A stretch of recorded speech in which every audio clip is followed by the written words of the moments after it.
Hello viewers, আসসালামু আলাইকুম। Welcome back to Rishu's kitchen.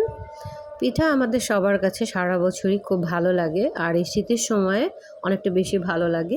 তো আজকে আমি আমার খুব পছন্দের একটি পিঠা পাটিসাপটা রেসিপি আপনাদের সাথে শেয়ার করব।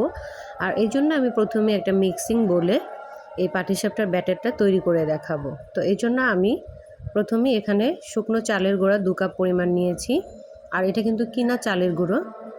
তো এখন আমি পিঠাটা যাতে খুব সফট হয় এই জন্য এখানে ময়দা অ্যাড করেছি হাফ কাপ পরিমাণ, আর টেস্ট অনুযায়ী চিনি অ্যাড করেছি গুঁড়া দুধ 1 চামচ পরিমাণ, আর খুব স্বাদ অনুযায়ী লবণ। তো এখন আমি অল্প করে পানি দিয়ে মিক্সিং বলে ব্যাটারটা তৈরি করব। আর পানিটা কিন্তু কখনোই একবারে দেওয়া যাবে না, এটা অল্প অল্প পরিমাণ করে দিয়ে ব্যাটারটা তৈরি করে নিতে হবে।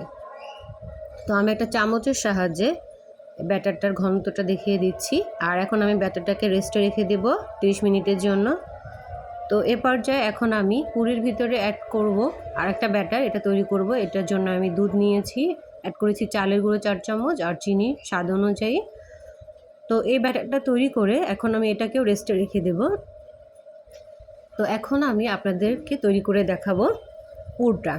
তো এই খিরসাটা তৈরি করার জন্য আমি হাঁড়িতে এখানে 1 মাপ পরিমাণ দুধ অ্যাড করেছি। আর এই 1 লিটার পরিমাণ দুধটাকে এখন আসলে আমি একটু জাল দিয়ে ঘন করব। তো এই জন্য স্বাদের জন্য অল্প একটু লবণ অ্যাড করেছি। আর খুব ভালো যাতে একটা স্মেল আসে এই জন্য 2টো এলাচ এখানে অ্যাড করেছি। এলাচটা কিন্তু পরে আমি তুলে ফেলবো, এটা রাখবো না, শুধু স্মেলটার জন্য। আর টেস্ট অনুযায়ী চিনি অ্যাড করেছি, আপনারা আসলে টেস্ট অনুযায়ী চিনি অ্যাড করে নেবেন।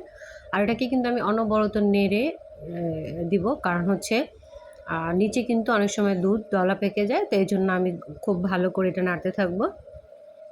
তো এ পর্যায়ে স্বাদ বাড়ানোর জন্য এখন আমি এখানে অ্যাড করব একটু কর্নফ্লাওয়ার আর দুধ গুলিয়ে এটাকে আমি এই মিশ্রণে ঢেলে দিয়েছি। আর কিছুক্ষণ আগে যে আমি একটা চালের গুঁড়া দুধ দিয়ে একটু রেস্টে রেখেছিলাম, এই উপকরণটাও আমি এখন এখানে অ্যাড করে দিচ্ছি।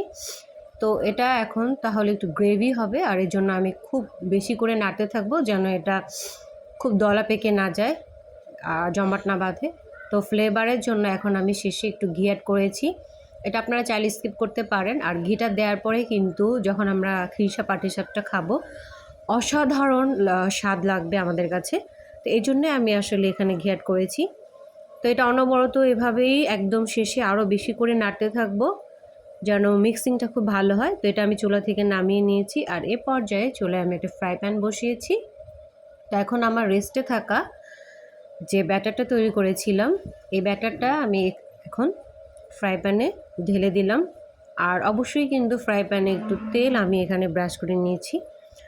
তো এখন এটা যখন একদম ভাজাটা পারফেক্ট হবে, সাইডটা উঠে আসবে, এ পর্যায়ে আমি কিন্তু ক্ষীরগুলো এখানে দিব।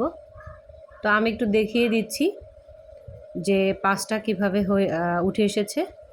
তো যখন উঠে এসেছে তখন আমি ক্ষীরটা অ্যাড করে পিঠাটাকে শেপ মতো একটু ভেজে নিব। তো যারা যারা আজকে রেসিপিটি দেখছেন আশা করি সবার কাছে ভালো লেগেছে। ভালো লাগলে অবশ্যই লাইক দিবেন, কমেন্টস দিবেন এবং শেয়ার করবেন সবার সাথে বেশি বেশি করে। আর কে কোথা থেকে দেখছেন কমেন্ট বক্সে অবশ্যই জানাবেন।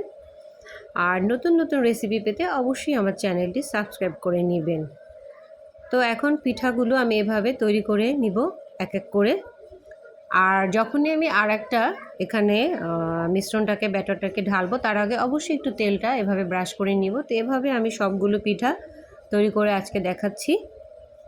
আর আশা করি খুব অল্প সময়ে এভাবে আপনারাও কিন্তু বাসায় খুব ঝটপট এই পাটিসাপটা পিঠাটি এভাবে তৈরি করে নিতে পারবেন এবং সারা বছরই এভাবে তৈরি করে খেতে পারবেন। এখন তো পিঠাগুলো সব আমার তৈরি করা শেষ, এখন শুধু পরিবেশনের সময় চলে এসেছে। তো এভাবেই আশা করা যায় আপনারাও সবাই খুব ঝটপট তাড়াতাড়ি যখন মন চাবে তখন এই পিঠাগুলো তৈরি করতে পারবেন। আর আমি দেখিয়ে দিচ্ছি এটা কিন্তু খুব সুন্দর সফট হয়েছে এবং খেতেও অসাধারণ লাগবে। সবাই ভালো থাকবেন, আবারও দেখা হবে। আল্লাহ।